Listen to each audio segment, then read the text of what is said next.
members of the press, the American public, and people of the world. We are here today to disclose the truth about a subject that has been ridiculed and questioned, denied for at least 50 years.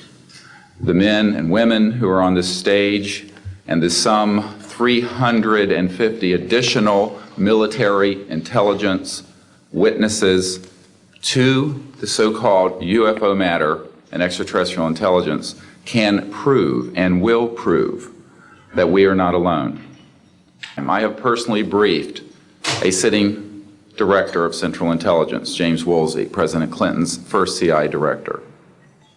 I have personally briefed the head of the Defense Intelligence Agency, the head of Intelligence Joint Staff, members of the Senate Intelligence Committee, many members of Congress, members of the European leadership, the Japanese cabinet, and others. And what I have found is that none of them are surprised that this is true, but they are uniformly horrified that they have not had access to these projects. These unacknowledged special access projects are taking in at least $40 to $80 billion per year.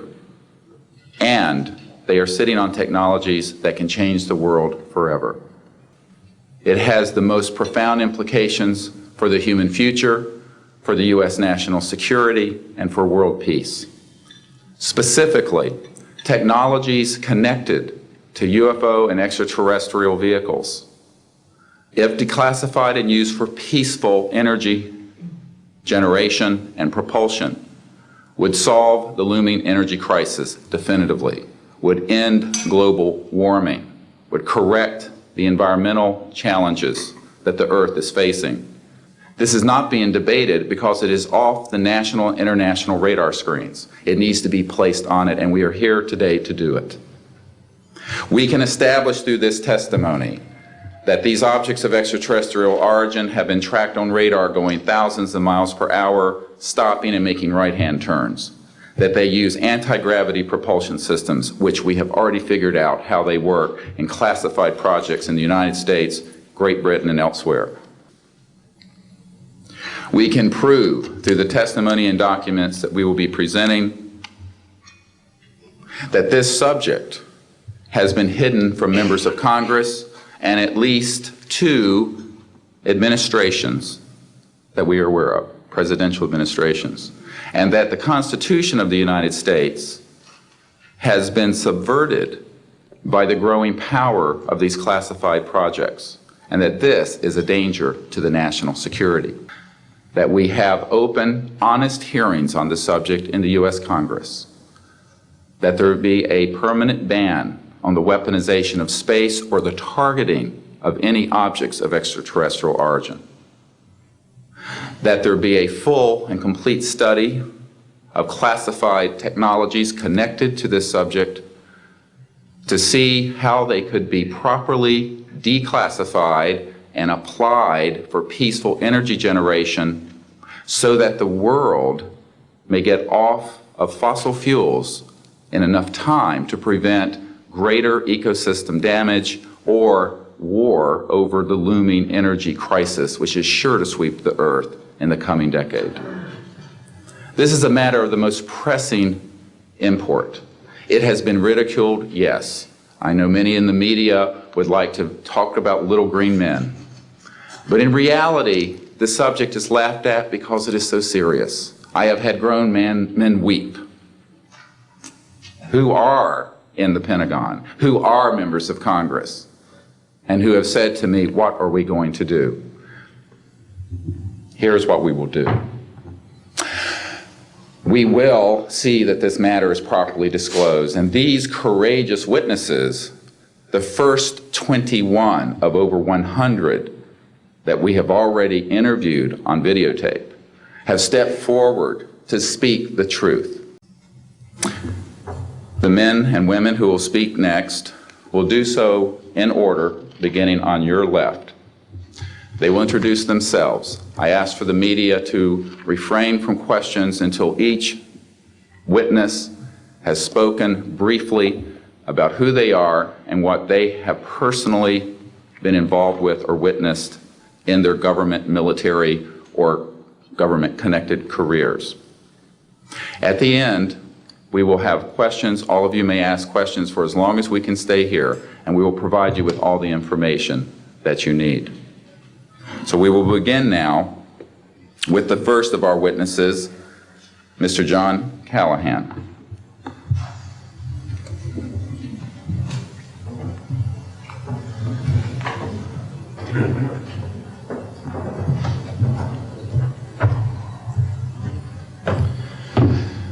My name is John Callahan. I'm a retired FAA employee. I was the division manager for the Accidents Evaluation and Investigation Division in DC. We let them watch the video. We had all the data there. We had all the printouts that the computer put out. They got all excited over it. When it was all done, the CIA, one of the CIA men told the people they were now sworn to secrecy, that this meeting never happened and this event never happened. When I asked him why, I thought it was probably just a stealth bomber at the time. He says, well, this is the first time that we have recorded radar data on a UFO, and these guys are going to get all excited, drooling over all this data. I said, well, you're going to tell the public about it? And he says, no, we don't tell the public about this. It would panic the public. I'm prepared to go to Congress, to swear before Congress that everything I've told you people and everything that is here is the truth. Thank you.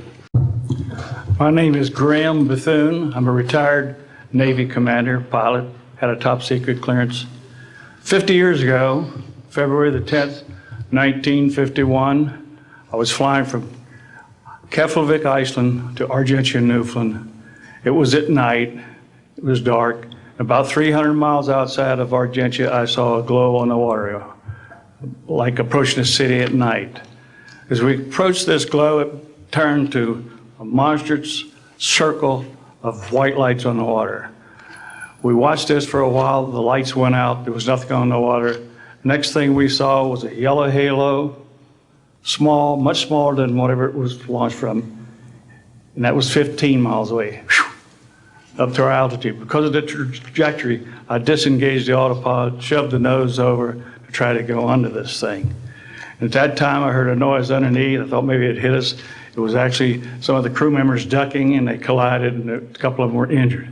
Then it appeared over to the right and moved out slowly and flew with us. It was still not at our altitude, but we could see the shape of it. It had a dome, river. We were required by Navy intelligence to make out individual reports. Out of the National Archives, I have the 18-page official Navy and Air Force report. I've made up a report to straighten out all the truth. There's a stack of books out there this high that have written all of this up. So the truth is here. I will testify under oath before Congress that everything that I have said is true.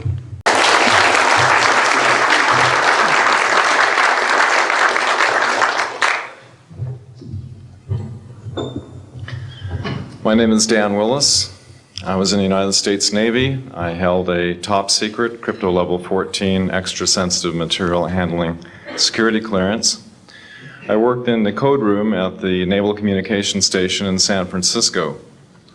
In 1969, I received a priority message from a ship near Alaska that was classified as secret.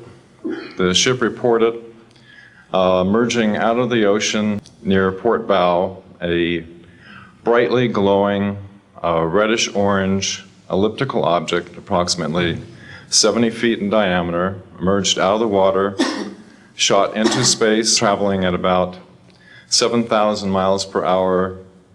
This was tracked on ship's radar and substantiated. Years later, I worked at the Naval Electronic Engineering Center in San Diego for 13 years. A co-worker who I worked with worked at the NORAD facility. When he first started working at the facility, he noticed objects going on the screens that track everything out in space and in the air, objects going off the scale, doing right-angle turns. When he inquired, his older supervisor advised him that, quote, it was just a visit from one of our little friends. These statements are true. I'm willing to testify under oath before Congress. Thank you.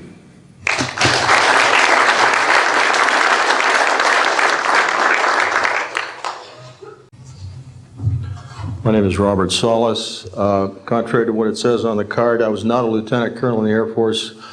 I was in the Air Force active duty after I graduated from the Air Force Academy in 1964 until 1971 and separated as a captain. In March of 1967, I was stationed at Malmstrom Air Force Base, Montana, as a missile launch officer. I was downstairs 60 feet underground in a capsule, monitoring and controlling 10 nuclear-tipped Minuteman missiles. I got a call that morning that they were seeing strange lights flying in the sky. I got another call subsequent to that call, and this time it was a more intense tone in the guard's voice. It was very clearly very frightened. He said there was a bright, glowing red object hovering outside the front gate. It was oval-shaped. He had all the other guards out there with their weapons drawn. As my weapons started going down, one after the other, they went into a no-go condition, what we call a no-go condition. They were unlaunchable. We lost somewhere between 6 and 8 weapons that morning. Within minutes of having received that second phone call of a UFO hovering outside the front gate. We also have documentation that I received through FOA requests from the Air Force outlining the Echo flight incident and including in that documentation a reference to UFOs. I'm willing to testify to the truth of all these matters that I've spoken about this in front of Congress under oath. Thank you. Good morning. My name is Dwayne Arneson. I served 26 years as a communication electronics officer in the U.S. Air Force, all over the world, including Vietnam. I was lucky to be selected to be commander of 3 different units in the Air Force. I held a top secret SCI TK clearance, and for those who know, it is slightly above top secret. I retired in 1986 as a colonel at Wright-Patterson Air Force Base in Ohio. I would like to relate about 3 different experiences, if you will, that relate to UFOs. As a young lieutenant over in Germany, at Ramstein Air Base, Germany, back in the early 60s, I was in charge of the cryptographic center. I had a top secret crypto clearance at that time, and I can clearly recall seeing a message that went through my crypto center which said that a UFO had crashed on the island of Spitsbergen, Norway, and the team of scientists were coming to investigate it. I can recall seeing a message come through that communication center which said is that a UFO was seen near the missile silos and the missiles were deactivated. And I'd be glad to testify to Congress that this is absolutely the truth. Thank you.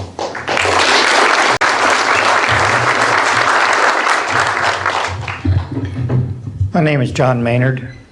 I'm a retired Army. I retired as a Sergeant First Class. For my entire 21 years of service, I held a top secret clearance. I had access to very, very sensitive documents. My testimony is basically 2-pronged. One, I retired from DIA in 1980. When as an administrator, you take over an office, you take over everything and you sign for everything. And I signed for well over 2,000 documents. In order to sign and inventory those things, you have to read them. Not word for word, but basically I went through every document to make sure that it was complete. So I got quite a good knowledge of what was going on in those documents, and believe me, there are many, many different references to UFOs. And there were some objects in those pictures that didn't belong there. The second prong to this whole thing is that a lot of people talk about conspiracies over a shadow government. I'm willing to testify before Congress that these black operations do exist. We have to disclose what we know. And I am willing to testify before Congress under oath, or before any other organization, that what I witnessed was true.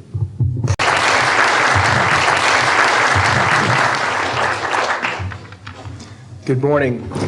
My name is Carl Wolf, and I was a precision electronics photographic repairman with a top secret crypto clearance in the United States Air Force. I was stationed at Langley Air Force Base in Virginia. In 1965, in mid-1965, I was loaned to the Lunar Orbiter Project at NASA on Langley Field. I went to the facility, and when I walked into the facility, there were scientists from all over the world. I was stunned, actually, to see people at a NASA project from all over the world. It didn't make any sense to me initially. About 30 minutes into the process, he said to me, in a very distressed way, by the way, we've discovered a base on the backside of the moon. And then he proceeded to put photographs down in front of me, and clearly in these photographs were structures, mushroom-shaped buildings, spherical buildings, and towers. And at that point, I was very concerned because I knew we were working on compartmentalized security. He had breached security, and I was actually frightened at that moment. And I did not question him any further. And a few moments later, someone did come into the room. I worked there for 3 more days, and I remember going home and naively thinking, I can't wait to hear about this on the evening news. And here it is, more than 30 years later, and I hope we hear about it tonight. And I will testify under oath before Congress that what I'm saying is the truth. Good morning, everyone. My name is Donna Hare, and I worked at Philco Ford Aerospace from 1967 to 1981. During that time, I was a design illustrator, draftsman. I did the launch slides and landing slides, and also projection plotting boards, lunar maps for NASA. And I walked into a photo lab, which was the NASA lab across the hallway. I had a secret clearance, which is not that high, but I was able to go into restricted areas, which this was. At the time, I was talking to one of the techs in there, and he drew my attention to a photograph, a NASA photograph. It had a dot on it, and I said, what is that? Well, he drew my attention to it, and I said, is that a dot on the emulsion? And he said, and he's smiling, and he has his hands crossed, and he said, round dots on the emulsion don't leave round shadows on the ground. And this was an aerial photograph of the Earth, I'm assuming the Earth, because it had pine trees on it, and the shadows of the craft, or whatever it was, were in the same angle as the trees. And by its very nature, UFO, and I wanted to clarify that to a gentleman that was talking to me, means unidentified. So I did not know what this was. But I realized at this point that it's very secret, that it was kept secret, because I asked him, what are you going to do with this piece of information? And he said, we always airbrush these out before we sell them to the public. Another incident, I knew someone in quarantine with the Apollo astronauts. He told me that the Apollo astronauts saw craft on the moon when we landed. And that is what he told me. And he also was afraid, he said that the astronauts are told to keep this quiet. They're not allowed to talk about it. So I do want to let you know that I worked out there for a number of years, and I ran into this. So it's not something everyone knows that works out there for a long time. My boss didn't know about it. Some people that sat right next to me didn't know about it. It's very strange, because I don't know how they can do it, but they can let some people know about it and then others not. I'm willing to testify before Congress that what I'm saying is true, and thank you very much. Thank you.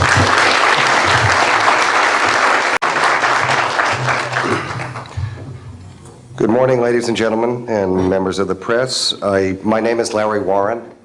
20 years ago, in 1980, I was a security specialist assigned to RAF Bentwaters, Woodbridge, NATO Air Force facilities in Suffolk, East Anglia. I had a secret security clearance.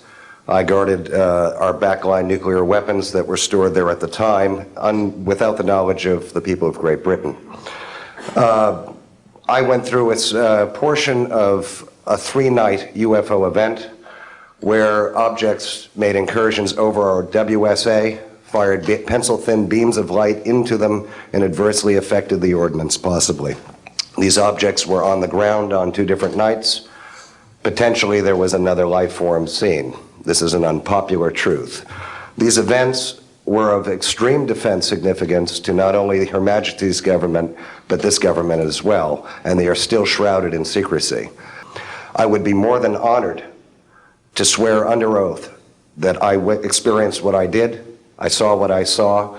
These events produced not only, after numerous denials by this government, a memo by Lieutenant Colonel Charles Holt, our Deputy Base Commander, which reads like science fiction. It also produced, years later, an on-site audio tape he made as these objects performed their feats and did what they did and violated airspace. These events are of extreme defense significance. I hope my brothers in arms that went through these events will be given immunity at some point and be able to join us here. It is an honor to share the stage with all of these people. We can change the world. You're heroes for being here also, and I will testify in front of Congress if asked to. God bless. Thank you. Morning, ladies and gentlemen. My name's Clifford Stone. I was a Sergeant First Class, United States Army. I had a secret clearance with nuclear surety. I could get the clearance that I needed to do whatever it was that was necessary for me to do at the time on special operations when I was called in on those. What I'm referring to here is that I was involved in situations where we actually did recoveries of crashed saucers, for lack of a better term, debris thereof. There were bodies that were involved with some of these crashes, also some were alive. While we were doing all this, we were telling the American public there was nothing to it. We were telling the world there was nothing to it. But the whole situation is, we've set back, we've told the American people that there's no such thing as UFOs. I've been involved where we have recovered these objects. We know them to be of extraterrestrials. In 1969, I had an event that happened to me while I was stationed at Fort Lee, Virginia. We went to Indiantown Gap, Pennsylvania. That would be my first exposure to any time that we would be recovering an unidentified flying object. When we went there, we already had people that was already in the facility. We were a backup team, which was supposed to be NBC because there was supposed to be some nuclear materials that was on board this craft. Later on, most people involved would have been, were to be told that there was nothing on board it. It was nothing more than just a crash of one of our aircraft. I know better, because I was one of the people that approached it with a Geiger counter to get surface readings. I was the first person to go ahead and see that there were bodies on it. That would be the first of approximately 12 events. UFO crashes are not events that take place every day. They're rare. I know we're not alone in the universe. I know that the absence of evidence is not evidence of absence. It's evidence that has been denied to the American people.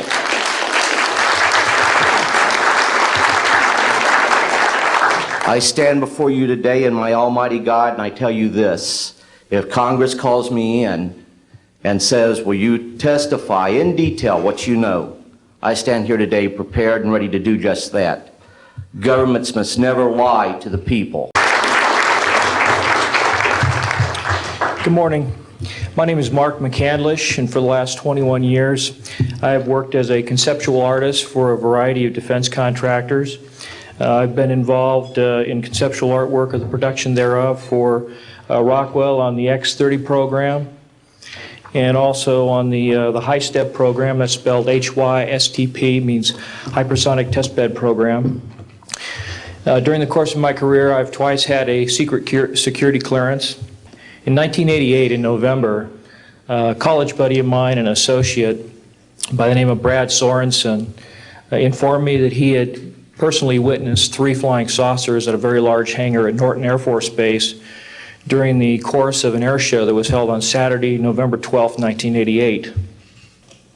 A male staff member in Congressman Brown's office not only confirmed the exhibit, but the fact that there were 3 discs at that exhibit. These discs were hovering off the floor without any visible means of support. They were referred to as alien reproduction vehicles, also nicknamed the flux liner because they used high voltage electricity. This is a diagram that I made based on a sketch that Brad Sorensen did for me in rough form shortly after he had his sighting and subsequently cleaned that drawing up and made it much more accurate. And that's the drawing that Dr. Greer is holding there now. Later on, I obtained photographs that were taken in 1967 by a military pilot, Harvey Williams, flying a C-47 for the Air Force at 12,000 feet, approximately 25 miles southwest of Provo, Utah. This particular vehicle matches the so-called ARV in all proportions and respects in terms of the detail of the shape of the craft. And this was photographed, as I say, in June or July of June of 1967. I subsequently obtained a copy of an interoffice memo from Hercules Aerospace that describes a particular type of science involving something called zero-point energy and scalar waves. According to Brad Sorensen, this is the basis of the technology for these anti-gravity propulsion systems. This particular document here describes 6 different meetings involving the Defense Intelligence Agency and cooperative efforts with the Russian scientific community in investigating this, what is called the fundamental enabling technology that was originally discovered apparently by Nikola Tesla in the early 1900s. Anyway, I could provide you much more detail at a later time, and I am prepared to testify in detail concerning these events and their truthfulness before Congress. Thank you very much.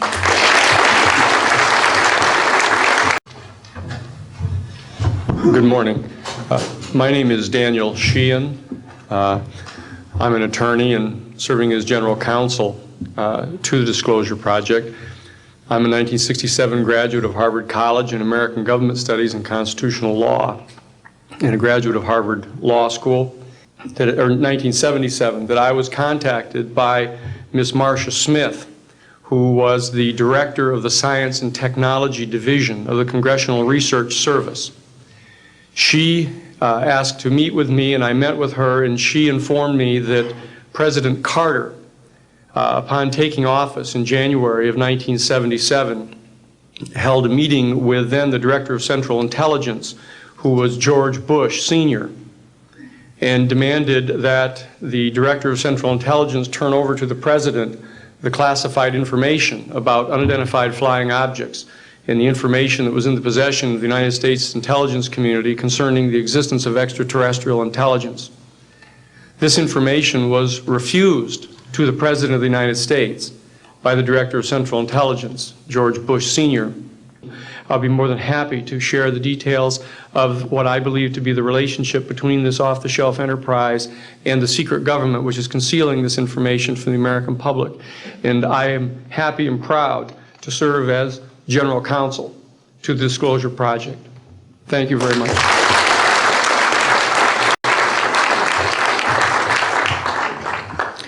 Good morning. My name is Carol Rosen. In 1974, I was introduced to the late Dr. Wernher von Braun in the U.S., the father of rocketry. In my first meeting with him, during that first 3.5 hours, he said to me, "Carol, you will stop the weaponization of space. And we have to prevent the weaponization of space because there is a lie being told to everyone that the weaponization of space is now first being based upon the evil empire, the Russians. There are many enemies," he said, "against whom we're going to build this space-based weapon system, the first of whom was the Russians, which was existing at that time. Then there would be terrorists. Then there would be third world countries. Now we call them rogue nations or nations of concern. Then there would be asteroids." And then he would repeat to me over and over, and the last card would be the extraterrestrial threat. There is no threat. He said, "You will find that there is going to be a spin to find some enemy against whom we have to build space-based weapons, and now we should expect the spin," because he said part of the formula for the intelligence community is if they might have a weapon, then we have to consider that they do have these weapons. So now they do have these weapons, so now we have to build these weapon systems, and that's the formula, except that it's all based on a lie. I didn't believe we had a chance with this huge integrated around the world, complex weapon system, that we had any chance at all of transforming that war industry into a space industry that could provide benefits, like Dr. Greer has said, of global warming. We can end that situation of that problem. We can end the energy crisis. We can build now non-polluting technologies. Wernher von Braun used to tell me that we could have cars back then that drove around off the ground. He described this to me on beams so that we have no pollution on this planet. And we can end the arms race without dislocating the industry jobs, without disrupting the economy, by transforming, Wernher von Braun told me, the war industry into a global cooperative space industry that will provide, he said, finally, more jobs and profits on this planet than during any hot or cold wartime, more products and services that can be applied directly to solving the problems of this planet. And I will testify before the Congress under oath about everything I have said and more. Thank you.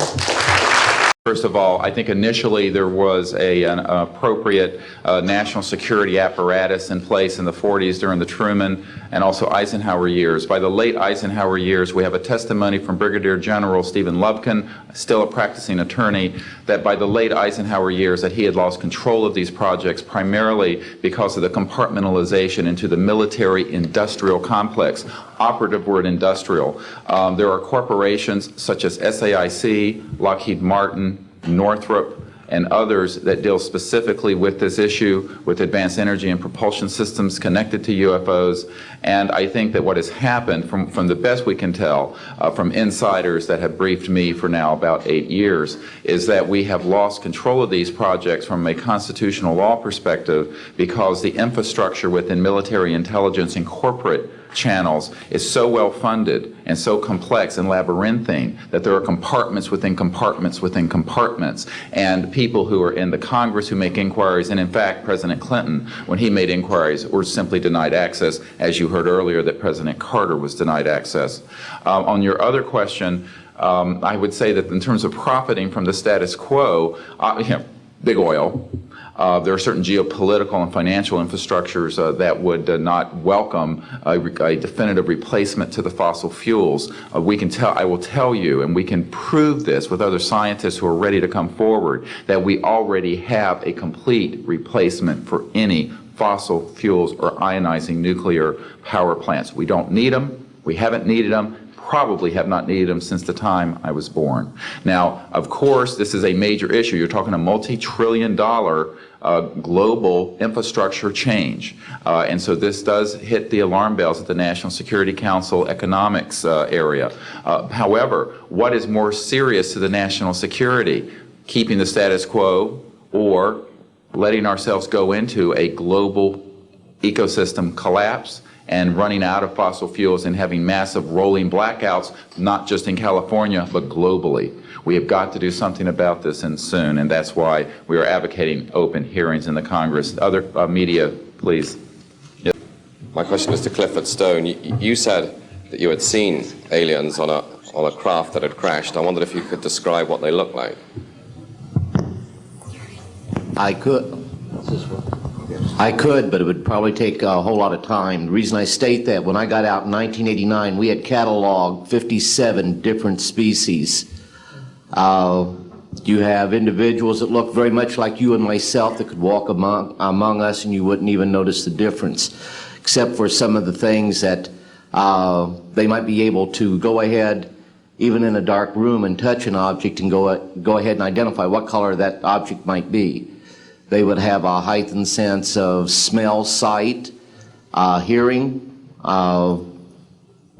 The situation is that you have various types of what we normally call grays. We didn't call them grays in the military, but you had at least 3 types of the grays. You had some that were much taller than we were. The unique thing that I'd like to point out for the most part is that the entities that we did catalog were in fact humanoid. Now this created a situation where the scientific community was trying to figure out why that would be the case, because you would expect that if life evolved on other planets that they would take on some type of other being, so to speak, not necessarily look humanoid, are bipedal such as we are. But apparently, we got quite a few of the species out there that are humanoid in appearance, and that creates a question that yet has to be answered by science.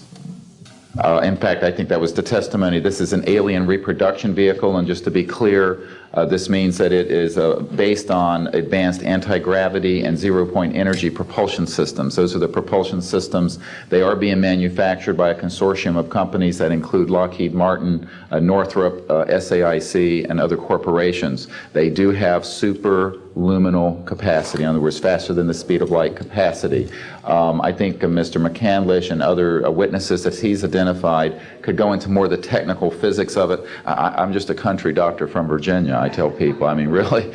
And but this is actually what is the reason it's called alien reproduction vehicle is that it's based on the study of extraterrestrial vehicles, but it is manufactured by human military intelligence, aerospace contracting arrangements. And this is very important. It means that we, Homo sapiens, have the ability to access this so-called zero-point field of energy, which is the ambient field of energy from which all matter and energy is fluxing, and can access that energy and generate all the power we need to run this planet without fossil fuels or pollution.